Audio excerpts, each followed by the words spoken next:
Weewaawo ntendeza Kristo neebaza Katonda olw'ekirabo eky'obulamu asobozesezza ggwe wamu nange okuba nga tukyasobola okwatula nti Yesu ye Mukama. Mwebaliza ddala olw'obulamu bwo, famire yo n'olw'emirimu egy'emikono gyo. Nga bulijjo amannya Mazima Kenneth, era olunaku olwaleero tugenda kuba nga tutandika ku masomo ag'emirundi 5 ng'era essomo lye twagala otandikira ddala nalyo lye tuyita essomo ku butasaana oba okwonooneka okw'abantu. Obutasaana oba okwonooneka okw'abantu. Embeera ey'essomo lino yakubeera nga tutunuulira ekikula ate era n'obugazi obw'ekibi eri ffe abantu n'okutegeerera ddala nti weewaawo okusinziira ku nsomesa ya Bayibuli eragira ddala nti teri n'omu ku ffe asobola okugamba nti nga Kristo tannaba tusinsikana titwali tusaanira oba nga tukola obulungi. Era tugenda kuba nga twekkaanyiza ddala ensonga ez'enjawulo eziragira ddala nti twali mu butasaana obusemberayo nnyini ddala era nga okwonooneka kwali kwatulyalya dda buli katundu konna. Amazima amatuufu gali nti mu mbeera eyo ey'obutasaana n'okwonooneka tewaaliwo ka inchi konna ke twalisobola okubeera nga tutambula okudda eri Katonda ku lwaffe nga Katonda tasoose kubeera ng'akola ki? Atuyamba oba n'atandikiriza omulimo mu ffe. Omuntu omu asobola okwewuunya n'agamba lindako muganda wange Mazima, lwaki omaliriza bw'otyo? Lwaki omaliriza bw'otyo? Era njagala okwanukula nga ngamba nti nange njagala okwanukula nga ngamba nti bwe tubeera nga tukulembeza ebyo bigwanidde okuba nga bikulembezebwa, Bayibuli nnambulukufu bulungi nnyo ku nsonga ey'obutasaana n'okwonooneka okw'abaana b'abantu. Bw'obeera osomye ekitabo tutwale ekyokulabirako mu bufunze n'osoma lubereberye gye biviira ddala essuula ey'omukaaga olunywe lw'okutaano, lugamba nti Mukama n'alaba obubi obw'omuntu nga bungi mu nsi. Ndozoyidde obubi buno bwa muntu, Bayibuli eraga n'alaba obubi bw'omuntu nga bungi mu nsi, na buli kwefumiitiriza okw'ebirowoozo by'omutima gwe nga kubi kwereere bulijjo. Yoyo omuntu gwe ndi okugamba okwefumiitiriza kwe okw'ebirowoozo eby'omutima gwe Bayibuli eraga nga kubi, ate era yemu yenywezezza n'alaba obubi bw'omuntu. So embeera eyo eddamu okubeera nga era eyogerwako mu lubereberye essuula ey'omunaana olw'abiri ate era n'engero 6:18 ate era ne mu Buulizi 9:3. Abantu bw'oyogera ku muntu, Bayibuli emunnyonnyodde obubi bwe bumujjudde wabweru wa Kristo Yesu. Okwefumiitiriza kwe okw'ebirowoozo bye eby'omutima gwe nabyo bijjudde bubi bwereere. Nti abantu bakola ebyo bye bakola kubanga ekyo kye kikula kyabwe, tuli boonoonyi. Era mmanyidde ddala nti essomo lino ligenda kukosa okutegeera kwammwe okwa Katonda abasinga, kubanga abasinga temubuuliddwa ensonga nga bwe mulina okuba nga muzifunira ddala, kubanga leero abantu abasinga bye basinga okuwulira bye byebubaka obwo bwe baagala okuwulira, era waliwo abo abakenkuka mu kutakula amatu g'abantu nga bababuulira ebyo bye baagala okuwulira. Era obubaka obusinga okuba nga buli kkonaku olwaleero bubaka bwa kwogera bigambo birungi eri abantu na buli kintu kyonna ekyenjawulo. Tetugamba nti tulina kunoonya kuba nga tukulembeza bibi, naye tulina osooka netutegeera omuntu y'ani. Bayibuli emutulaze mu lubereberye essuula ey'omukaaga ajjudde obubi mu mutima gwe, ebyakola bya bubi. Era bw'oba ogenze mu maaso n'okwekkaanyiza ddala ensonga, ojja kizuulira ddala nti abantu leero bali mu bifo mwe batasobola kubanga baliisibwa ddala bulungi, kubanga abo abayimirira mu maaso gaabwe nabo tebagwande kuyimira mu maaso gaabwe kubanga tebakwata kigambo kya Katonda mu ngeri ennuŋŋamu ey'okubeera nga bakisomeseza ddala mu mazima gaakyo. Tebalina bisaanyizo abasinga era obutuuti bwabwe bunafu. Akatuuti bwe kabeera kanafu obaka obuva ku katuuti ako buba bunafu. Bafaayo nnyo okubeera nga banoonya engeri gye basanyusaamu abantu, okubeera nga bafuna okuganja mu maaso g'abantu. Naye singa oba osomye Yeremiya essula 17 olunyiriri olw'omwenda bweti bwenyweza ensonga. Yeremiya essula 17 olunyiriri olw'omwenda egamba bweti, omutima mulimba okusinga ebintu byonna. Omutima ogwani? Bino nga tubyogera twogera ku mutima ogwani. Omuntu ayogerwako wano si mulala naye yeffe abaana b'abantu. Omutima mulimba okusinga ebintu byonna era gulwadde endwadde etawonyezeka. Ani ayinza okugumanya? Nti naffe ffennyini tetwemanyi tituli balwadde bayi. Katonda yekka yakema omutima n'ebirowoozo by'abantu. Olw'embeera ey'okuba nti omutima gwaffe mulwadde, y'ensonga lwaki Mukama waffe Yesu Kristo yayogera n'agamba nti teri muntu yenna ayinza kujja gy'ali okuggyako nga kitaawe mwene yagenze maaso n'okuwalula omuntu oyo. Okuggyako kitaawe yekka nga yagenze maaso n'okuwalula omuntu oyo okujja eri Mukama waffe Yesu Kristo. Kyova olaba Bayibuli enyweza mu 4:4 mu Yokaana ng'agamba nti tewali ayinza kujja gye ndi kitange eyantuma bw'atamuwalula.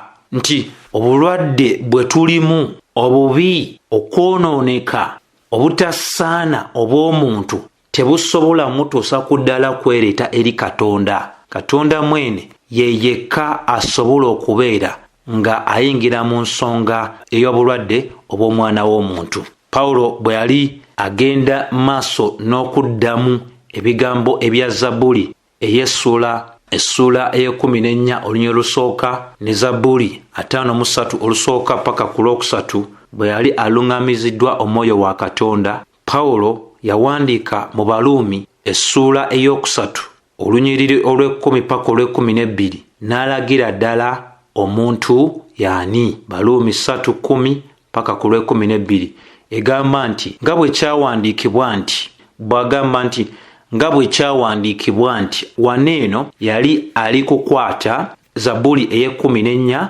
olusooka paka olwokusatu ne Zabbuli 53 olusooka paka olwokusatu. Kyava awandiika ng'agamba nti nga bwe kyawandiikibwa nti tewali mutuukirivu n'omu, ayogera ku ffe abantu. Tewali ategeera, ayogera ku ffe. Tewali anoonya Katonda.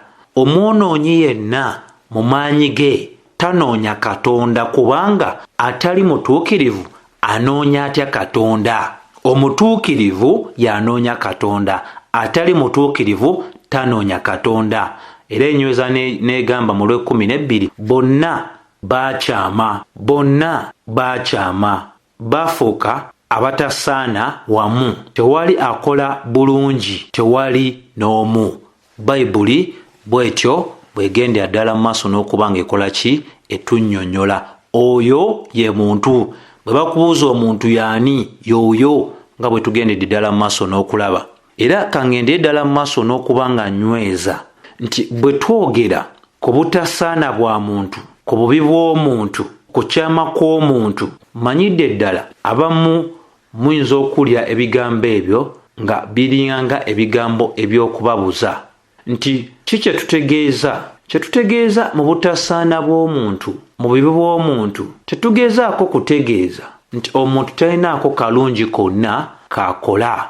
Omuntu talinaako kalungi konna k'akola. Eyo si ensonga gye ndi ogenda mu maaso n'okubeera nga nsomesa oba nyweza, kubanga ffenna tukisobola okukkiriza nti mu bulamu obwa bulijjo tulina abantu etulaba nga balina ebintu bye batakola, waliwo abantu nga si batamiivu, nga tebeenyigira mu kumenya mateeka, nga bawuliriza gavumenti kyebe bagambye okuba nga bakola, bassaamu ekitiibwa abamu ebintu by'obwa Katonda kizibu nnyo okulaba nti omuntu bamenye ekkanisa ne bagenda ne babbamu ebintu.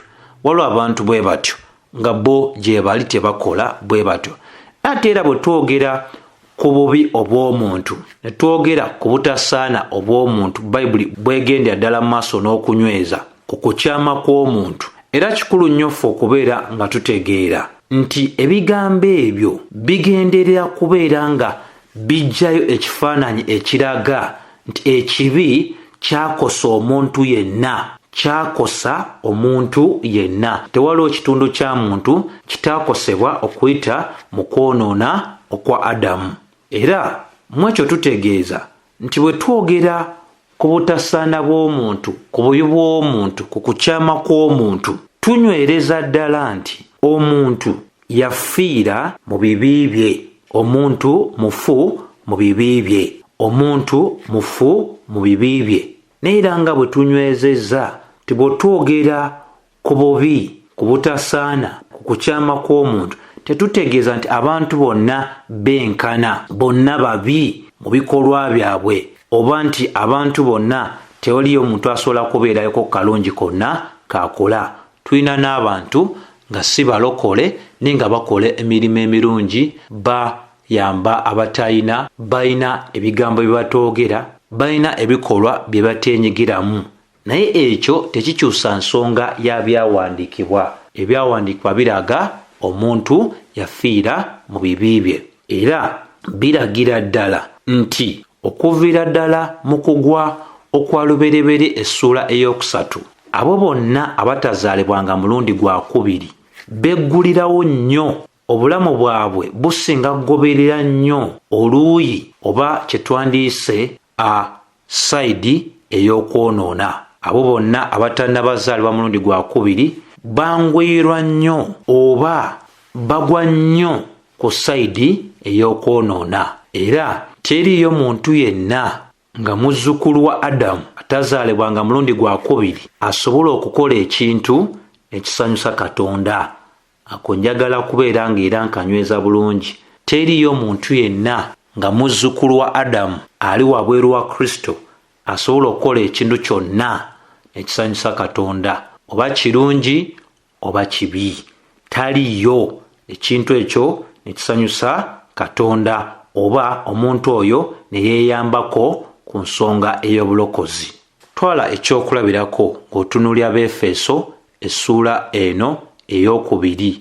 Befeso essuula ey'okubiri olunyiriri olusooka egamba nti era nammwe yabazuukiza bwe mwali nga mufiiridde mu byonoono ebibi byammwe. Bayibuli bw'eti bw'eraga nti omuntu yenna atali mu Kristo, omuntu oyo mufu mu byonoono ebibi, mu byonoono bye ebibi. Era Bayibuli eragira ddala nti Pawulo kyanywereza ddala wano bw'agamba nti era nammwe yabazuukiza bwe mwali nga mufiiridde mu byonoono n'ebibi byammwe. Nti Pawulo kyali okukola addayo mu lubereberye essuula ey'okubiri onyolwe 16 n'olwe 17.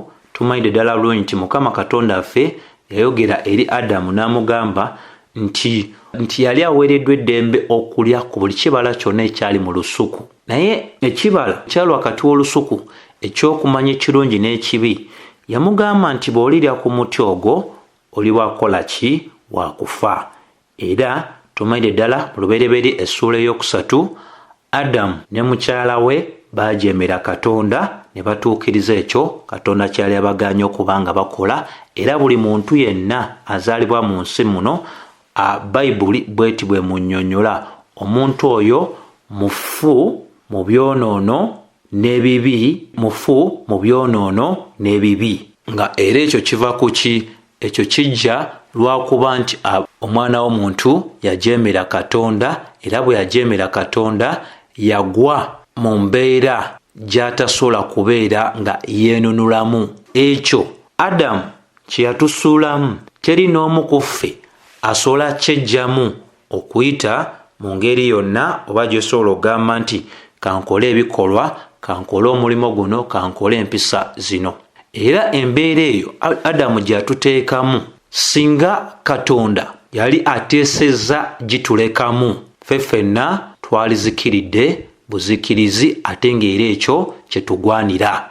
Singa Katonda yali ateesezza tuleka mu mbeera eyo, ffenna twalizikiridde buzikirizi ate obwo bwali badde buki bwenkanya. Twali ekyokulabirako ekirala otegeere ddala omuntu ono gwe twogerako nga tweyambisa Yobu essuula ey'15 olunyiriro lw'14 bweti bwegenda maaso n'okuba ng'egamba omuntu kyeki abeera omulongoofu. Mufunze Bayibuli kyeraga omuntu si mulongoofu, n'oyo azaalibwa omukazi abeera mutuukirivu. Mufunze kyeraga teri muntu yenna azaalibwa omukazi omutuukirivu.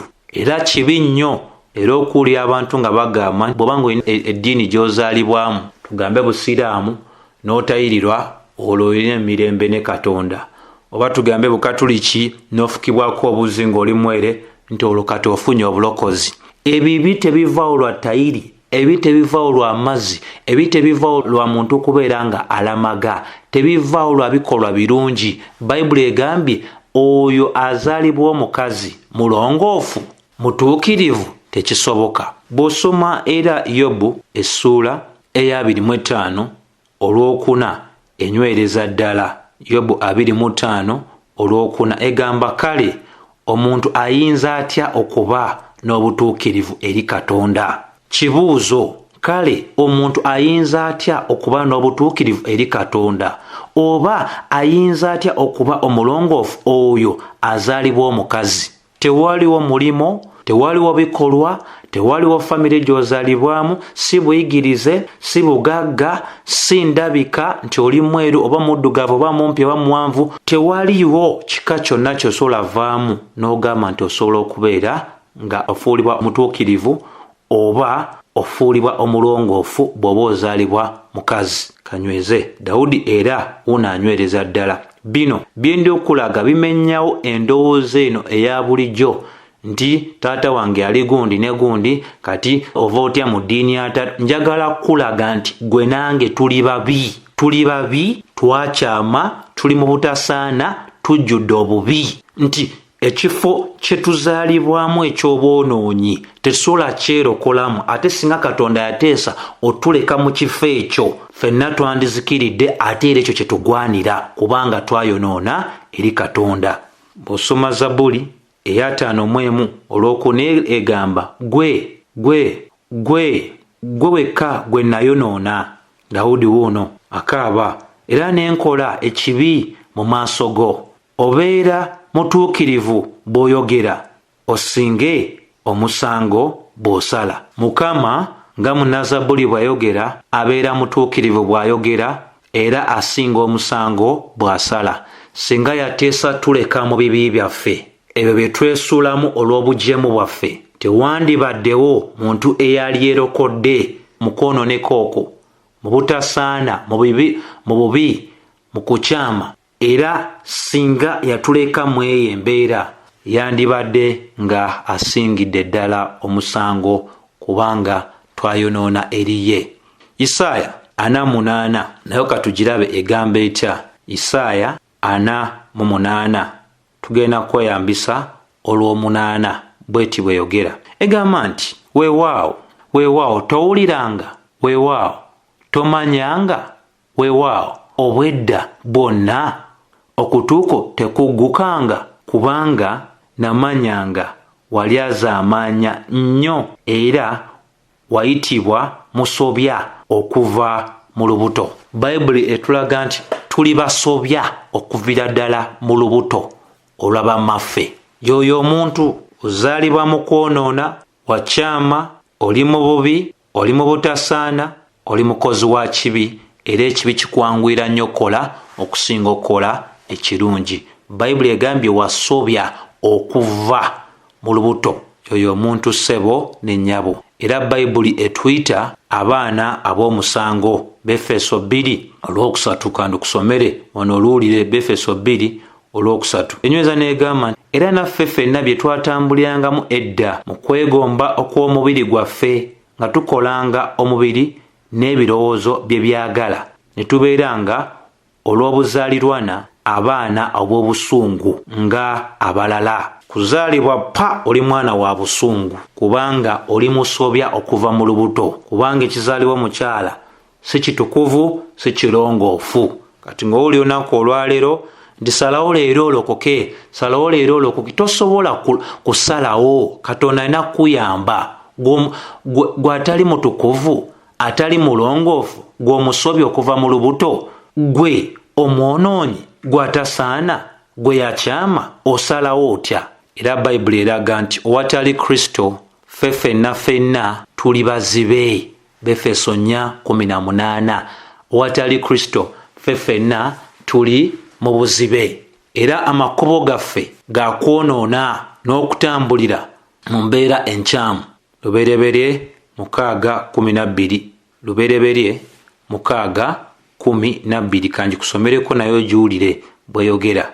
Katonda n'alaba ensi nga eyonoonese kubanga ekirina omubiri kyonna kyali kimaze okwonoona ekkubo lyakyo ku nsi. Ekirina omubiri kyonna ensonga lwaki Balumi 3:23 egamba ffe ffenna twayonoona ne tulema okutuuka ku kitiibwa kya Katonda. Era nakusomedde dda Balumi 3:10-12 enyweza buki bunywezi. Ensonga eyo yonna Bayibuli ne mu ndagaano empya egigaziya bw'osoma Timoseewo 2 essuula 2 olwa26 egamba nti era balitamirukuka okuva mu mutego ogwa Sitaani. Tutambula nga bwe tutambula kubanga tuli wakati mu mutego ogwa Sitaani. Omuntu yenna ali wabweru wa Kristo bw'atyo bw'ali.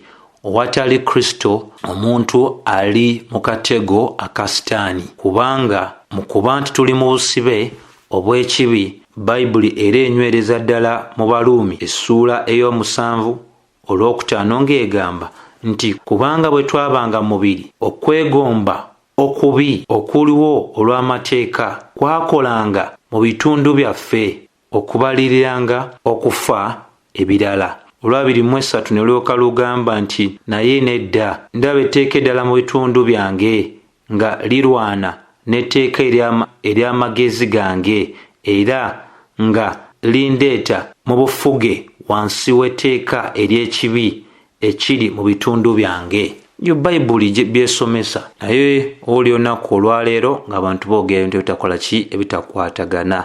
Kikulu nnyo ffe okuba nga tutegeera okusalawo kwaffe oba amagezi gaffe gaagwa. Ensonga lwaki Befeso enyweza nga bw'enyweza mu 4:17 ne Bakolisaayi 1:21. Mu mbeera ey'okugwa kwaffe, ey'obubi, ey'okukyama, ey'okwonoona, tetusobola ku lwaffe kuteeka kukkiriza kwaffe mu Kristo ofuna obulokozi. Kankiddemu mu mbeera eyo gye nkulazeeko ey'okugwa kwaffe, ey'okukyama kwaffe, ey'obubi bwaffe, obutali bulongoofu bwaffe, obutali butuukirivu bwaffe, ey'obutasaana bwaffe, tetusobola ku lwaffe kuteeka kukkiriza kwaffe mu Kristo ofuna obulokozi.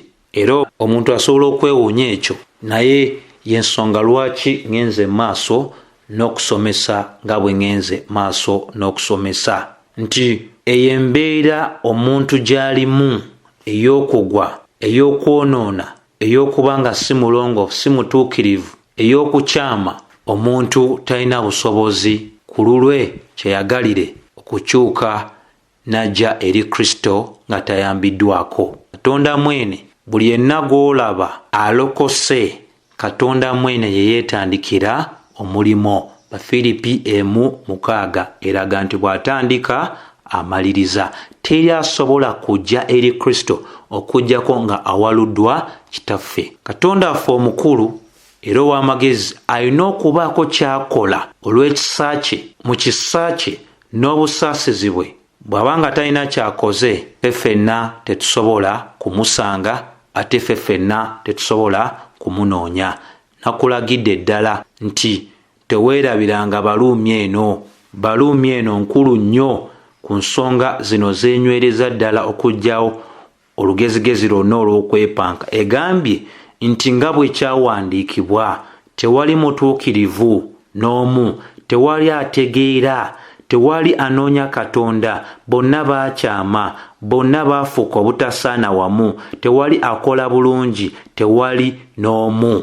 Kati omuntu bw'atyo yeereeta atya? Omuntu bw'atyo tasobola kwereeta kuggyako ebyawandiikibwa tubiyisaamu olugaayu. Ensonga lwaki abamu ku bakristaayo abaaliwo mu kyasa ekyo-16 omu ku bo ayitibwa Charles Simeon yagamba nti ensomesa entuufu ey'ekigambo kya Katonda erina okubeera nga ereetera omwonoonyi obwetowaze oba okukkakkana. Ensomesa yonna nga yakubuulira njiri oba okubuulira kwonna nga tekuleetera mwonoonyi kukkakkana, kubeera nga yeetowaza mu maaso ga Katonda.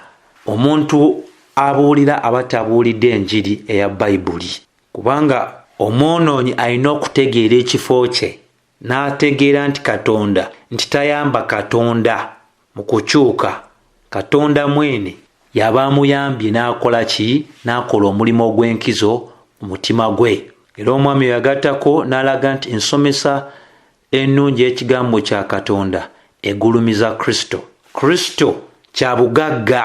Era Bayibuli etulaga muzimu mu ngero za Mukama waffe Yesu Kristo nti omusajja omu yagenda bwe yazuula eky'omuwendo mu nsi emu n'atunda byonna by'alina alyoke afune. Kristo alina okulabibwa mu maaso g'omwonoonyi ti kyekyobugagga kye yeetaaga. Omuntu alina osooka okutegeera okugwa kwe, okwonooneka kwe, obutasaana bwe, obutali bulongoofu bwe, obutali butukuvu bwe, n'abeera nga talina kirala kyakukola wabula kyakubeera nga akaaba ng'omusajja omwoza mu Luka mu ssuula 18 onyero olw'13 n'agamba Mukama beera wa busaasizi eri nze omwonoonyi. Ffe ffenna aba bawulidde enjiri ya Nnamadala tulina otuuka ku ddaala eryo nti Mukama beera wa busaasizi eri omwonoonyi. Oba nkole ki okuzaalibwa omulundi ogwokubiri? Era omwami yagenda amaaso n'alaga ensomesa ennungi ey'ekigambo kya Katonda erina okuba nga esimba obutukuvu.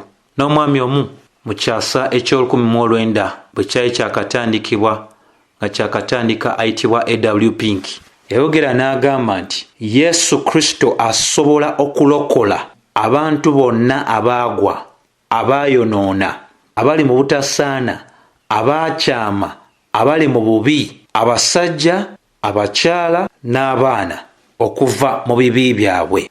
Wabula n'agattako n'agamba naye okutegeera n'okukkiriza n'okwagala amawulire amalungi agakwata ku oyo eyakomererwa era omulokozi oyo eyazuukira, tulina sooka kutegeera embeera yaffe. Bw'atyo A.W. Pink bwe yagendera ddala maaso n'okunyweza. Ne mu ngeri y'obulijjo naawe okirabye, teri mulwadde asiima bujjanjabi buba bumuweereddwa okuggyako ng'asoose n'ategeera embeera ey'obulamu bwe. Omuntu bamugamba nti lino eddagala olyetaaga, olina ekizibu kino ekino, tajja kubeera nga alaba amakulu. Kyobalaba ennaku zino amalwaliro agasinga gasooka gamba nti sooka ogende bakebere kino tulyoke tusaalewo. Nti bwe bamala okukebera ne bakulaga embeera gy'olimu, bagenda okuwa obujjanjabi ne bakulagira ddala embeera gy'olimu, obujjanjabi obwo ojja busiima. Teri mwonoonyi agenda siima mulimo Kristo gwe yatukolera okuggyako ng'asoose n'ategeera bino bye nkulaze wammanga. Ffe baani? Ffe abaana b'abantu. Omuntu kasita ategeera obutukuvu bwa Katonda, obutuukirivu bwa Katonda, ekitiibwa kya Katonda, obukulu bwa Katonda, n'amanyi tasobola kusembera Katonda oyo omutuukirivu ate omutukuvu okuyita mu bikolwa bye n'enneeyisaaye, omuntu oyo ajja kaaba ng'omusajja omwoza agambe Mukama beera wa busaasizi eri nze. Olunaku olwaleero mikwano muwulira ebibuulibwa abantu ebisinga okwogerwako, jangu eri Yesu, akwagala nnyo, tasobola kubeera wootali. Jangu eri Yesu akuwa obugagga. Jangu eri Yesu awonye obulwadde bwo. Jangu eri Yesu anaakuwa emmotoka. Jangu eri Yesu anaakuwa amataka, anaakuwa ezzadde, anaakuwa omwami, anaakuwa omukyala, anaakuwa omulimu n'ebintu ebirala. Eyo enjiri enoonya okubeera nga esanyusa abantu. Teyina muntu yenna gwerokola wabula ezikiriza bangi, era bangi gye bawulidde kyova olaba ekkanisa esomesa amazima zirimu abantu batono nnyo nga gye nyinza okukomya. Ekkanisa zisomesa ebintu, omwami, omukyala, emmotoka, omwana, amataka n'ebisigadde, visa n'ogenda ebweru, zonna zikubyeko, onoonya ne wootula tolabawo. Lwaki? Abantu bagoberera ekikula kyabwe ekyokwonoona, baagala ebyo bayibuli byegenze mu maaso n'okubanga etulaga mu Befeso essuula ey'okubiri nti bwe mwatambuliranga edda nga n'emirembe egy'ensi eno bwe giri, okugoberera omukulu ow'obuyinza ow'omu bbanga, omwoyo ogukolera kaakano mu baana abatawulira, era naffe ffenna twatambulirangamu edda mu kwegomba okw'omubiri gwaffe nga tukola omubiri n'ebirowoozo bye byagala, bye bijjuza ekkanisa. Ekkanisa eya leero abantu gye basinga okwettanira olina okukoona ku ebyo abantu bye baagala.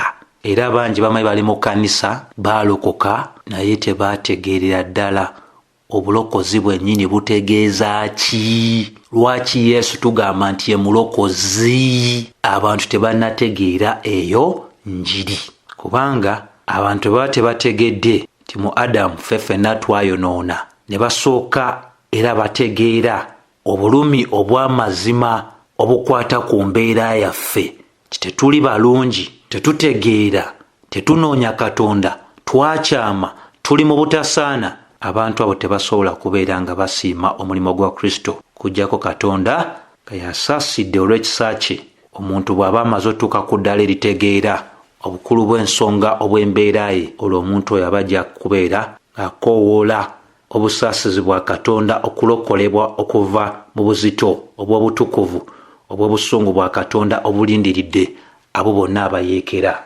Buli muntu yenna atalokokanga aba muyeekera, ate yenna agamba yalokoka ng'akyagala ebyekiyeekera era asigala muyeekera. Ekiba kimulindiridde bwe busungu bwa Katonda. Tulagidde ddala bulungi era mu kumaliza njagala okunyweza nga nkugamba nti omuntu mu butonde bwe obwa bulijjo muddu eri okwonoona, mwana wa sitaani, mwana wa busungu, era muyeekera, era mulabe eri Katonda, muzibe eri amazima, era tasobola kwerokola, era tasobola kweteekateeka kubeera nga alokolebwa. Kubanga Balumi 8:7 eraga nti atali mulokole akyawa ebyo bwa Katonda.